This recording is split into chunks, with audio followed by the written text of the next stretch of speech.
I am being stalked because of a game. First off, let me tell you a bit about myself. I'm a 22-year-old female who enjoys playing obscure and forgotten MMO games.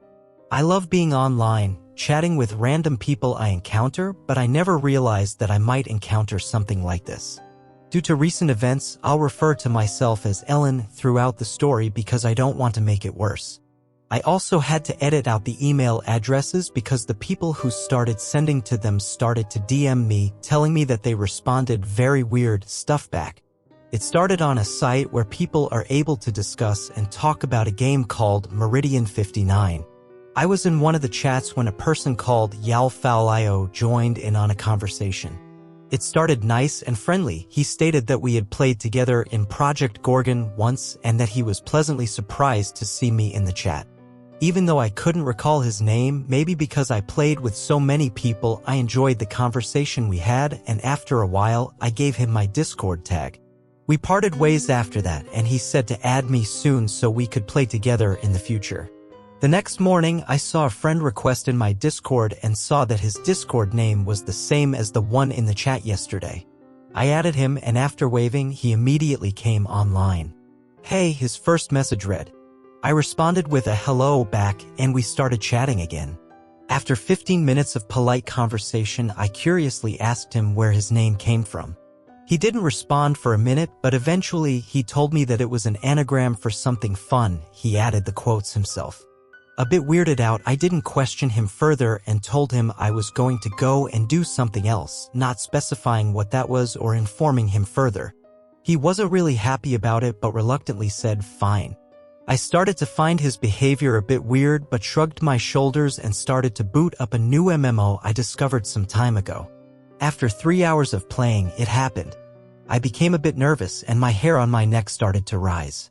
As I was reading the in-game chat, a player called Yalfalio joined the game. With such an obscure tag, I knew it could only be him again. I tried to calm myself down. It could be that this was just a coincidence and it was just a meaningless thing. But soon enough, he typed, "Hey Ellen," in the chat, and I just knew I was dealing with a stalker. Not responding to him, I blocked him on Discord and Steam and also made my socials private so if he went snooping around he couldn't find me.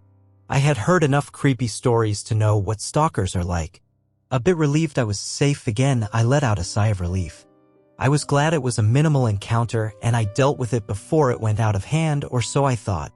Not even 5 minutes after blocking him, I got an email from a person called Redacted. It contained only 5 words, but it was enough to make me really scared.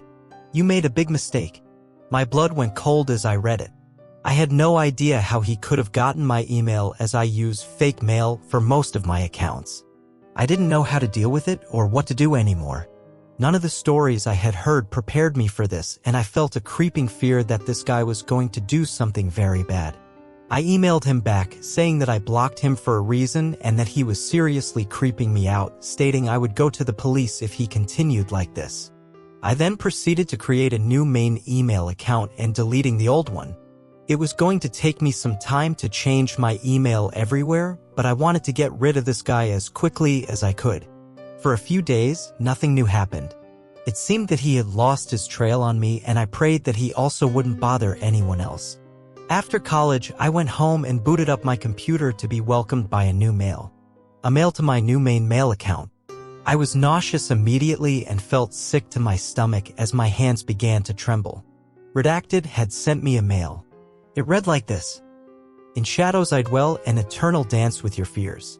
No escape, no sanctuary, my obsession, a relentless specter haunting your every step. I love you so much, my ever-love, my dove that only wants me dying. You'll regret it though, you making me crying. I love you, I follow you. I, now in full panic mode, went to the nearest police station, showing them all the evidence, asking them for help. They stated there wasn't much I could do besides putting down a complaint against an unknown. They told me to change my accounts again and to make sure I remained as safe as I could. When I got home again, I started crying. I never asked for this, and I was so scared someone was going to hurt me.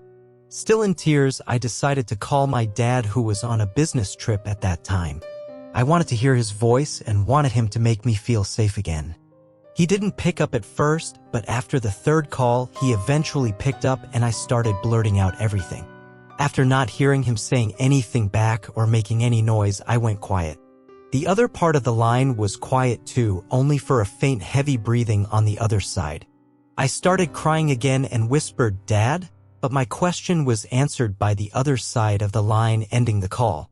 I stood there for a couple of minutes, staring at the phone, not knowing what to do. I wanted to head back to the police again and have them check whether my dad was safe, but I was unable to move. I was so afraid and shocked, and that made me just stand there like a statue glued to the ground. I only could move again when the power of my house went out. My heart dropped, and frantically I started swiping on my phone to put on my flashlight. Had he found me? Did he cut off the electricity, and was he going to kill me? Never in my life had I been so scared. I quietly went up the stairs, heading to my room, listening to any sound that could indicate he was entering my house. Reaching my room, I started to think that maybe something else had happened, trying to rationalize the power cutting out. Maybe it was just a malfunction and the whole street was out? How could a crazy stalker have found out a way to cut off my power, let alone finding my house when I never told my location to anyone online? It was as I entered my room, I heard the sound of shattering glass downstairs. I now was fearing for my life and even peed myself a little. I quickly opened my closet and removed the grate that was at the bottom of the wall in the back. It used to be the entrance to the crawl space that led to the attic, but because of renovations, it was now a small space cut off from the entirety of the house. I was putting the grate back in when I heard footsteps running around my house. Doors were being opened with force and things were breaking and thrown everywhere. It went quiet for a second when all of a sudden the footsteps rushed upstairs and the door to my room was thrown open. Through the grate, I saw a small beam of light shining through the door of my closet. The beam became brighter and the footsteps louder as it came closer to the door. The ladder was slammed open and the light ran through the closet. Only a bit of clothing was hiding the grate leading to me now. My heart was racing and cold sweat was running down my spine. I slowly placed my hand in front of my mouth to mask my breathing. Tears were running down my face, but I managed to stay completely silent. He went deeper into the closet, shining his flashlight everywhere. I could hear his heavy breathing and smell the stench that came off him. I could only see a little bit of him through the mix of grate and clothing, but I did manage to see something. He was large, very large, wearing stained clothing with some stains looking like blood. In his left hand, he held a flashlight, and in his trembling right hand was a big, dull-looking kitchen knife. He was now standing practically beside the grate, only the clothes on the clothes hanger were masking the top half of it. I was counting down the seconds before he found me when he made a blood-curdling scream and ran out of my closet, closing the doors behind him. He started frantically running around my house screaming my name and, "I love you, let me take care of you, my dove." It took 4 hours for him to calm down and give up. I heard him opening my front door and leaving. I started crying heavily from the trauma I just had lived through. It took some time for me to calm down a little and call the police. Comforting me, the responder told me a unit was on the way and told me to remain where I was. He stayed on the line till I could hear the sirens and then told me to remain strong before finishing the call. Hearing the sirens coming closer, I started opening the grate and started to climb out of my safe space. I couldn't believe that I was still alive and was thanking God when my closet doors were thrown open and a man rushed at me. He grabbed me by the throat and slammed me against the wall.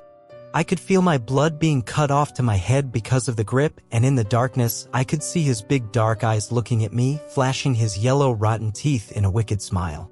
"I've caught my dove," was what I heard when a knife was thrust into my stomach. My vision got blurry and I started drifting away, losing consciousness. "I'll always be with you," was the last thing I heard before I passed out. I saw a big light when I opened my eyes. I thought I was in heaven, but when I opened them fully, I realized it was a hospital. I was hooked up to various life supports, and a bag with an unknown fluid went into my vein. A nurse came into my room and surprisingly said, "You're awake." Soon after, a doctor and a police officer came into the room.